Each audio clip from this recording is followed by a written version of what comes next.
Hello friends, आप सभी का स्वागत है आपके अपने YouTube channel study with Naresh में। फ्रेंड्स, मैंने आपको बताया था कि लूसेंट जीके की बुक मैं आपको करवाने वाला हूं, तो आज से स्टार्ट कर रहे हैं। आज आपकी ये पहली क्लास है, ठीक है। इसको आप लास्ट तक देखिएगा तो आपको पता चलेगा कि इसमें सारे इंपॉर्टेंट क्वेश्चन ही मैंने करवाए हैं, ठीक है। तो आज हम फर्स्ट और सेकेंड पेज करेंगे लूसेंट की बुक का, लूसेंट जीके की बुक का। तो चलिए स्टार्ट करते हैं। ये देखिए, स्टार्टिंग में इसमें दे रखा है वेदों के बारे में, ठीक है। तो सबसे सर्वप्राचीन धर्मग्रंथ कौन सा है? वेद हैं। और टोटल वेद कितने हैं? 4 वेद हैं। पहला है ऋग्वेद, दूसरा यजुर्वेद, तीसरा सामवेद और चौथा है अर्थवेद, ठीक है। अब सबसे पहले बात करते हैं ऋग्वेद की, ठीक। तो इसको सबसे प्राचीन वेद है, ठीक है। सबसे पुराना वेद कौन सा है? ऋग्वेद है। ये क्वेश्चन बहुत बार आ चुका है कि सबसे प्राचीन वेद कौन सा है, तो आपको याद रखना है ऋग्वेद सबसे प्राचीन वेद है, ठीक है। इसमें 10 मंडल, 1028 सूक्त, 10,462 ऋचाएँ हैं, ठीक। अब बात करते हैं थर्ड, इसको बनाया किसने है? इसको विश्वामित्र ने बनाया है, ठीक है। यह वेद विश्वामित्र द्वारा रचित है, ठीक। और ये पॉइंट इंपॉर्टेंट है, और लास्ट वाला पॉइंट तो बहुत ही ज़्यादा इंपॉर्टेंट है, ठीक है। इसमें क्या रखा है? इसके तीसरे मंडल में सूर्य देवता को समर्पित गायत्री मंत्र है, ठीक है। ये क्वेश्चन डायरेक्ट आता है कि गायत्री मंत्र किस वेद में है, तो आपको आंसर करना है ऋग्वेद में, ठीक है। और अगर आ जाए तो गायत्री मंत्र को किसने बनाया है, तो आपको क्या लिखना है? विश्वामित्र ऑप्शन में होगा, उसी को टिक करना है। अब आगे चलते हैं। ये देखिए, सेकंड वेद आपका आता है यजुर्वेद, ठीक है। यह ऐसा वेद है जिसमें गद्य पद्य दोनों हैं, ठीक। और इसके बाद देखिए क्या है? सामवेद। ये इंपॉर्टेंट है, इसमें बहुत इंपॉर्टेंट पॉइंट क्या है? इसे भारतीय संगीत का जनक कहा जाता है, ठीक है। अगर पूछा जाए कि भारतीय संगीत का जनक किसे कहते हैं, तो आपको ये चारों वेद के 4 ऑप्शन मिलेंगे। तो आपको क्या करना है? सामवेद को भारतीय संगीत का जनक कहते हैं, ठीक है। अब लास्ट में आता है अर्थवेद, ठीक है। इसको किसने बनाया है? अर्थवा ऋषि ने बनाया है इसको, और ये सबसे बाद का वेद है, ठीक है। सबसे नया वेद है अर्थवा वेद, ठीक। अर्थवेद सबसे नया है। सबसे प्राचीन कौन सा है? ऋग्वेद। और सबसे नया कौन सा है? अर्थवेद, ठीक। अब इसमें आगे चलते हैं। ये देखिए, अब इसमें आता है पुराण। पुराण के बारे में दे रखा है। इसके रचयिता लोमहर्ष और उनके पुत्र उग्रश्रवा को माना जाता है, ठीक है। और टोटल कितने पुराण हैं? टोटल 18 पुराण हैं, ठीक है। आगे चलते हैं। और सबसे ज़्यादा बार ये आता है, ठीक है। ये क्वेश्चन पुराणों में से क्वेश्चन आता है, सबसे प्राचीन पुराण कौन सा है, तो आपको करना है मत्स्य पुराण, ठीक है। 4 ऑप्शन दे देंगे, मैं आपको क्वेश्चन बताऊंगा तब उस हिसाब से 4 ऑप्शन मैंने सेट करे हैं, ठीक है। और सबसे प्राचीन पुराण कौन सा है? मत्स्य पुराण, ठीक। अब आगे चलते हैं। स्मृति ग्रंथ, ठीक है। मनुस्मृति को सबसे प्राचीन और प्रमाणिक माना जाता है, ठीक। अब इसके बाद हैं कुछ इंपॉर्टेंट बुक्स हैं, उनके बारे में जानते हैं। जैसा कि बुक में दे रखा है, सेम वही लाइनें मैंने इसमें ऐड कर दी हैं, कुछ भी एडिटिंग नहीं करी है, ठीक है। जो इंपॉर्टेंट है वही करवा रहा हूँ मैं आपको, ठीक है। जैन जैन धर्म का इतिहास हमें कल्पसूत्र से पता चलता है। तो इससे कैसा संबंध क्वेश्चन आएगा पता है? कल्पसूत्र का संबंध किस धर्म से है, ठीक है। आपको ऑप्शन दे देंगे, बौद्ध धर्म, जैन धर्म, ठीक है। और भी 2 ऑप्शन दे देंगे, ठीक है। तो आपको क्या करना है? कल्पसूत्र का संबंध किससे है? जैन धर्म से, ठीक।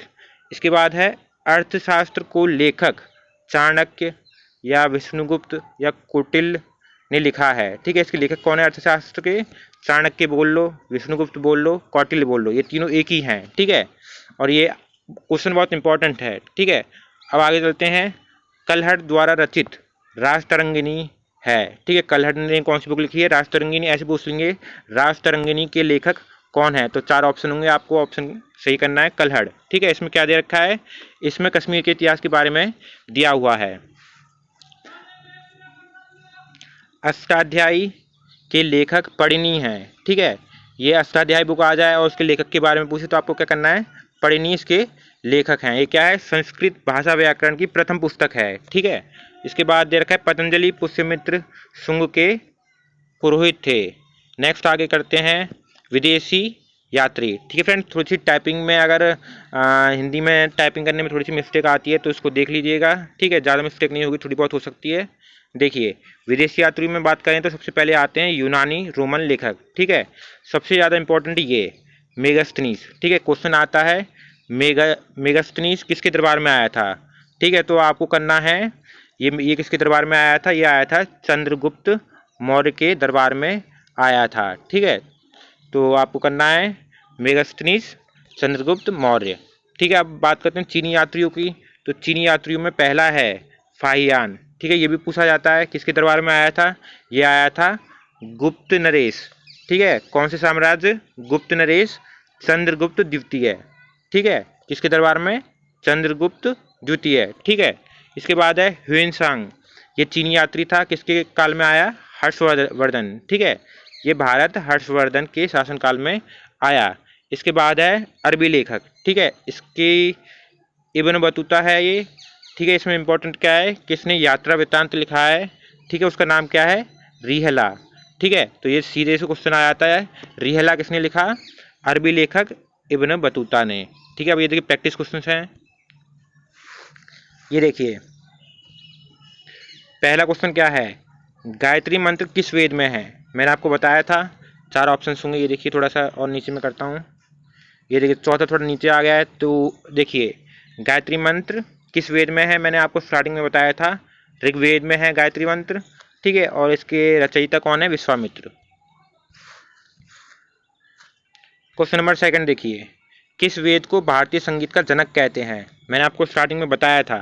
ठीक है, ये सारे क्वेश्चंस एग्जाम में आ चुके हैं, वही क्वेश्चंस हैं, कोई फालतू नहीं है। ठीक है, तो सही इसका आंसर है सामवेद।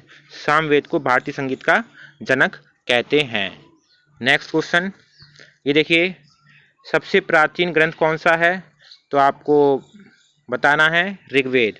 ठीक है, यहाँ पे आएगा सबसे प्राचीन वेद कौन सा है। ठीक है, प्राचीन वेद कौन सा है, सबसे प्राचीन वेद कौन सा है, ऋग्वेद। और ये देखिए सबसे प्राचीन पुराण कौन सा है, तो देखिए ऑप्शन इस तरीके से आ जाएंगे, विष्णु पुराण, मत्स्य पुराण, ब्रह्मा पुराण, वायु पुराण। टोटल 18 पुराण हैं। ठीक है, 18 में से कोई भी 4 दे देंगे, लेकिन जिनको पता होगा सिर्फ वही कर पाएंगे। इसका सही आंसर है मत्स्य पुराण। ये देखिए राजतरंगिणी के लेखक कौन है। ठीक है, इसके लेखक कौन है, कल्हण है, और इसमें कश्मीर के इतिहास के बारे में बता रखा है इस बुक में। ठीक है फ्रेंड्स, ये देखिए क्वेश्चन आ गया, मेगास्थनीज किसके शासन में भारत आया था। ठीक है, तो ये देखिए ऑप्शन बिल्कुल सेम है, जिसको आंसर पता होगा ना सिर्फ वही बता पाएगा, नहीं तो फंस जाएगा। ठीक है, चंद्रगुप्त प्रथम, द्वितीय, और चंद्रगुप्त मौर्य, समुद्रगुप्त। ठीक है, तो इसका आंसर क्या है, सही आंसर है इसका चंद्रगुप्त मौर्य। ठीक है, चंद्रगुप्त मौर्य के शासनकाल में मेगास्थनीज भारत आया था। ह्वेनसांग भारत किसके शासन में आया था, आपको याद रखना है हर्षवर्धन। ठीक है, आप इसको थोड़ा सा ऐसे भी रिलेट कर सकते हैं, ह्वेनसांग हा और हर्षवर्धन में भी हा। ठीक है, तो एक चीनी यात्री है। ठीक है, इसको याद रखना है आपको, तो कैसे याद कर सकते हैं, हा हा से। ठीक है, लास्ट क्वेश्चन है, रिहला किसने लिखी, तो इसका आंसर होगा इब्न बतूता। ठीक है, ये यात्रा वृत्तांत है। ठीक है, रिहला एक यात्रा वृत्तांत है, और किसने लिखी, अरबी यात्री इब्न बतूता ने। ठीक है, और ये देखिए ये भी अरबी हैं, ये चाइनीज़ हैं, मतलब चीनी यात्री हैं। ठीक है, और ये अपने चाणक्य, कौटिल्य, विष्णुगुप्त हैं। ठीक है, लास्ट वाले ऑप्शन में चाणक्य, विष्णुगुप्त और आपका कौटिल्य। ठीक है, इसका आंसर क्या है, रिहला। इसके लेखक हैं इब्न बतूता, अरबी यात्री। ठीक है फ्रेंड्स, थैंक यू।